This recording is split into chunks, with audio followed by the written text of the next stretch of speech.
Dans cet épisode avec James Clear, vous allez découvrir comment en faire plus en faisant moins. Je répète, comment en faire plus en faisant moins. Ça semblerait être une contradiction, ce n'est pas une. Bien sûr que la motivation, la discipline, l'endurance, la volonté, le courage, tout ça c'est bien, on en parle beaucoup sur la chaîne. Mais s'il était possible de développer un plan qui promettrait de nous emmener de A à B sans gaspiller autant d'énergie, pour pouvoir profiter encore un peu le week-end quoi. Est-ce que vous accepteriez de mettre en place ce plan ? C'est ce qu'on va vous donner aujourd'hui avec James Clear. C'est parti.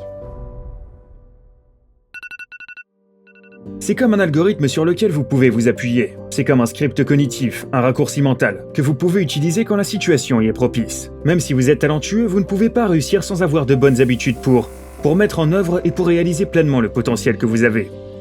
Vous n'avez pas besoin de perdre du poids. Vous avez besoin de meilleures habitudes alimentaires et ensuite, votre poids sera toujours à peu près là où vous voulez qu'il soit. Vous n'avez pas besoin de plus d'argent, vous avez juste besoin de meilleures habitudes financières et ensuite, vous aurez toujours assez d'argent pour gérer les imprévus. Et donc vous pouvez être l'architecte de vos habitudes plutôt que d'en être la victime.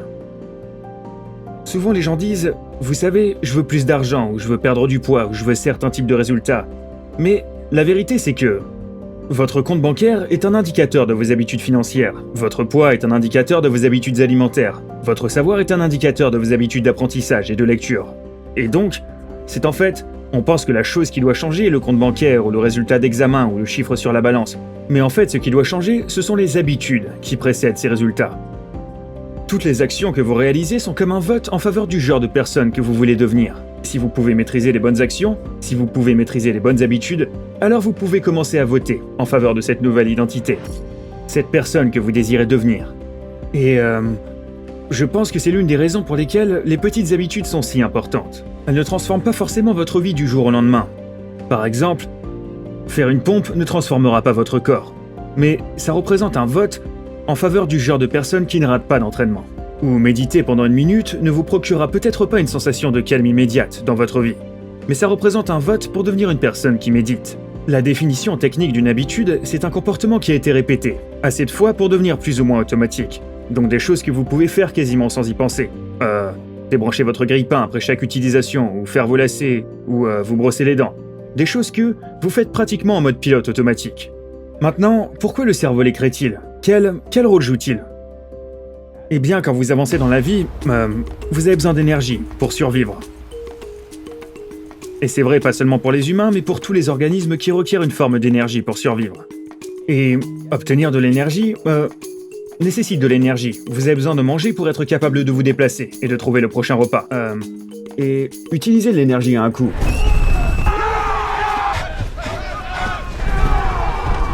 Parce que plus vous utilisez de l'énergie, moins vous en avez de disponible pour les autres choses que la vie met sur votre chemin. Et donc votre cerveau cherche des manières de conserver l'énergie dès que c'est possible. Et les habitudes sont une très bonne méthode pour faire ça. Donc, par exemple, lorsque nos ancêtres parcouraient la savane, s'il y avait un buisson à baies à 100 mètres de vous, c'était logique d'aller à ce buisson à baies plutôt qu'un autre qui serait de l'autre côté de la montagne, hein ? Vous choisissiez la solution de facilité. Et au final, ce qu'apprend votre cerveau, c'est « Ah, quand je me trouve près de cet arbre, ça veut dire que le buisson à baies est à 100 mètres. Et donc l'arbre devient le signal que « il y a de la nourriture là-bas. » Et votre cerveau relève toujours ces signaux au cours de votre vie, qui indiquent où se trouvent les choses. Et plus vous tombez sur ces signaux, plus vous automatisez votre réponse. Et très vite, vous tournez à droite quand vous arrivez à cet arbre sans même y penser. Vous le faites juste automatiquement. Et ça rend tout ce processus de recherche d'énergie, de résolution de problèmes dans la vie et de traverser des épreuves plus facile.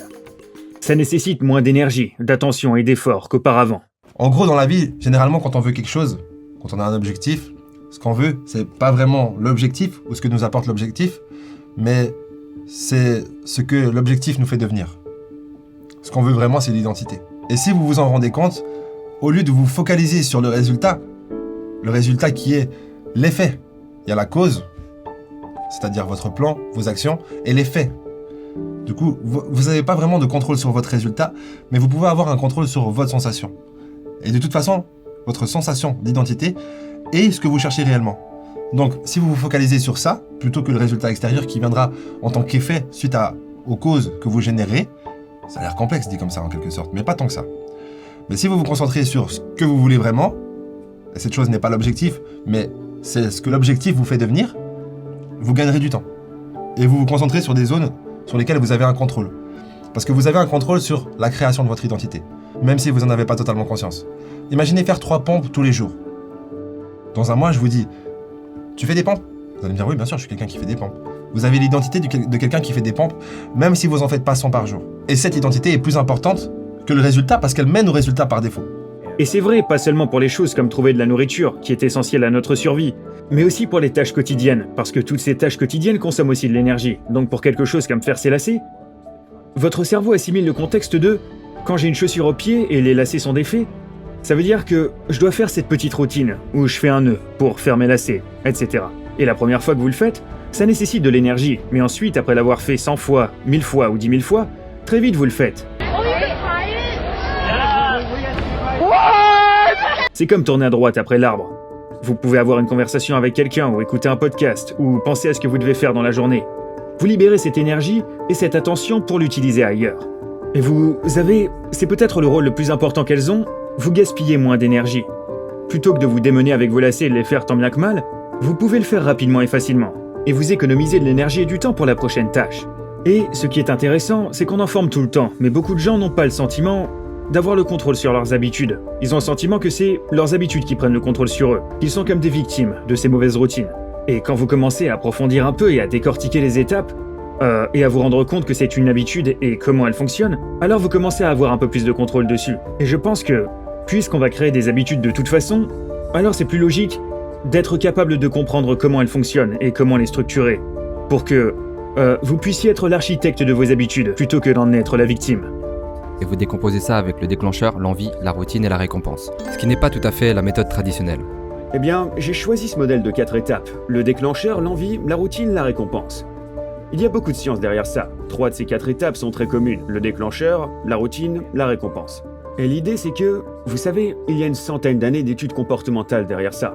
Si vous montrez le bon déclencheur à quelqu'un, et qu'il s'agit d'une certaine manière, et vous enchaînez ensuite avec une récompense, vous pouvez l'entraîner à faire cette chose. Peu importe quand le déclencheur survient à nouveau, peu importe quand le stimulus se produit.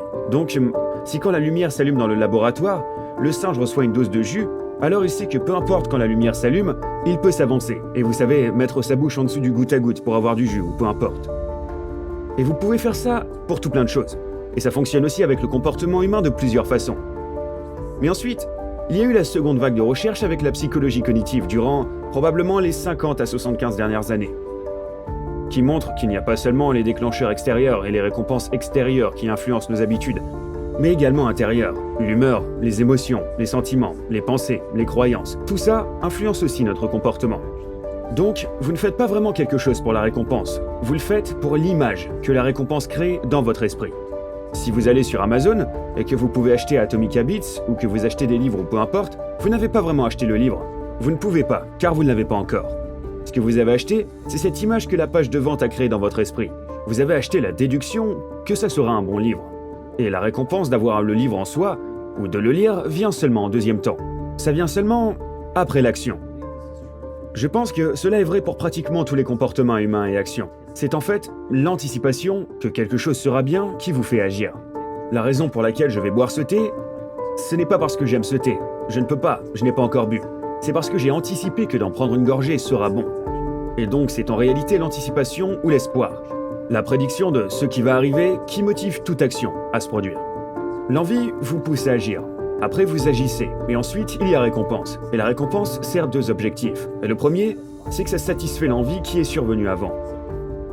Donc, la chose qui vous a fait acheter le cours en ligne ou qui vous a fait signer pour du coaching à la salle de sport, c'était l'espoir ou l'anticipation que « Oh, si je fais ça, je serai plus en forme. Si je fais ça, j'aurai des idées pour créer mon business ou peu importe. » Vous soulagez cette envie en faisant l'achat. Et maintenant que cette envie est loin, ce que vous avez besoin, c'est d'une envie différente. Vous avez besoin d'avoir envie de passer des appels ou de faire une série de burpees ou peu importe. C'est ça la nouvelle envie que vous avez besoin d'avoir pour vous en tenir à ce qui compte. James Clear est sur le point de vous donner sa stratégie exacte pour diminuer vos mauvaises habitudes et augmenter vos bonnes habitudes. Mais avant ça, j'ai envie de parler un petit peu plus en détail des mauvaises habitudes. Selon moi, ça n'existe pas. Parce qu'une habitude est toujours bonne, dans le sens où elle répond toujours à sa fonction. La fonction d'une habitude, c'est de vous récompenser, à travers les 3 étapes suivantes. Donc, un déclencheur, une routine, une récompense. Donc, une habitude fonctionne toujours. Après, elle peut avoir des résultats dans votre vie qui vous déplaisent, et c'est pour ça qu'on va appeler cette habitude une mauvaise habitude. Mais globalement, si cette habitude est toujours dans votre vie, c'est que la récompense qu'elle offre dans son système, donc déclencheur, routine, récompense, dans tout ce schéma, la récompense vous plaît encore. Vous avez encore besoin dans votre subconscient, quelque part, de cette récompense. Et l'idée, c'est que si vous êtes capable de mieux comprendre comment fonctionnent les habitudes, vous allez être capable d'observer en fait le schéma de vos habitudes. Et si vous réalisez qu'en fait la récompense qu'offre cette habitude n'en vaut pas vraiment la peine, ce simple exercice mental, pour moi, vous aidera à vous débarrasser de cette habitude. Mais ce n'est pas tout. Parce que maintenant, James Clear, il arrive avec du lourd. On va voir comment est-ce qu'on peut transformer votre environnement pour faciliter encore un peu plus la tâche. J'ai imaginé ce que j'appelle une loi de changement de comportement. Donc pour le déclencheur, la première loi, elle le rendrait évident. Pour l'envie, la loi, elle le rendra attirant. La routine, la rendre facile. Et la récompense, la rendre satisfaisante. Pour se débarrasser d'une mauvaise habitude, il suffit d'inverser chacune des 4 lois. Donc plutôt que de rendre le déclencheur de votre mauvaise habitude évident, il faudra le rendre invisible. Au lieu de rendre ça attirant, rendez ça repoussant, difficile, insatisfaisant. Donc, la première idée, c'est que vous voulez rendre les déclencheurs de vos bonnes habitudes évidents, disponibles, visibles, faciles à voir. Plus ils attirent votre attention facilement, plus il est probable que ça devienne une habitude. Quel serait un bon exemple de ça, pour une bonne et une mauvaise habitude?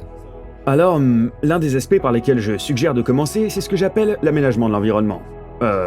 Donc essentiellement les choses qui sont sur votre bureau à la maison, votre plan de travail dans la cuisine, votre bureau au travail, qui influencent vos comportements. Et si vous pouvez restructurer votre environnement physique, ou votre environnement digital, alors il est plus probable que vous conserviez la bonne habitude. Par exemple, beaucoup de gens ont l'impression de trop regarder la télévision. Donc, quand on rentre dans pratiquement n'importe quel salon, en face de quoi sont tous les canapés et toutes les chaises? Ils sont tous en face de la télé. Et donc cette pièce est conçue pour vous pousser à faire quoi? Et maintenant, je ne dis pas que vous devez réarranger toute votre maison, mais il y a un nombre de choix que vous pouvez faire, pas vrai? Vous pourriez prendre la chaise et la tourner pour qu'elle ne soit pas en face de la télé, mais en face de la table basse avec un livre dessus. Ou vous pourriez mettre la télé dans une unité murale ou un meuble, quelque chose avec des portes pour éviter de la voir. Vous pourriez aussi augmenter la difficulté de l'action dans l'environnement. Donc vous pourriez par exemple débrancher la télé après chaque utilisation. Et puis la rebrancher, seulement si vous pouvez dire le nom de l'émission que vous voulez regarder, pour ne pas allumer Netflix et chercher quelque chose par ennui. Mais vous pouvez aussi l'utiliser pour favoriser de bonnes habitudes. Par exemple, avant j'achetais des pommes, et je les mettais dans le bac à légumes en bas du frigo. Et je ne les voyais pas, parce qu'elles étaient cachées en bas. Et donc, 2 semaines plus tard, elles pourrissaient. Et j'étais agacé parce que je jetais de la nourriture et je gaspillais de l'argent. Et donc, j'ai acheté un grand bol et je l'ai mis pile au milieu de la cuisine. Et j'ai mis les pommes dedans et maintenant, il y en a plus en genre 3 jours, juste parce que c'est évident. Ça vaut aussi quand j'ai pris l'habitude d'utiliser du fil dentaire. Pendant de nombreuses années, j'ai réalisé que je me lavais les dents 2 fois par jour, mais je n'utilisais du fil dentaire que de temps en temps. Et je me suis dit, comment ça se fait? Eh bien, l'une des raisons, c'est que le fil dentaire était dans un tiroir, dans la salle de bain. Je ne le voyais simplement pas, il était caché là-dedans. Donc cette fois, j'ai acheté un petit bol. Je l'ai juste mis à côté de ma brosse à dents et j'ai mis le fil dentaire dedans. Et maintenant, je me brosse les dents, je pose la brosse à dents, je prends le fil dentaire. Maintenant, je passe le fil dentaire 2 fois par jour, mais on m'a dit que c'était excessif. Et tout ce dont j'avais besoin, c'était ce changement d'environnement. Et ces habitudes ont pu se mettre en place. On vous l'a sûrement déjà dit. Montrez-moi vos amis, je vous montrerai votre futur.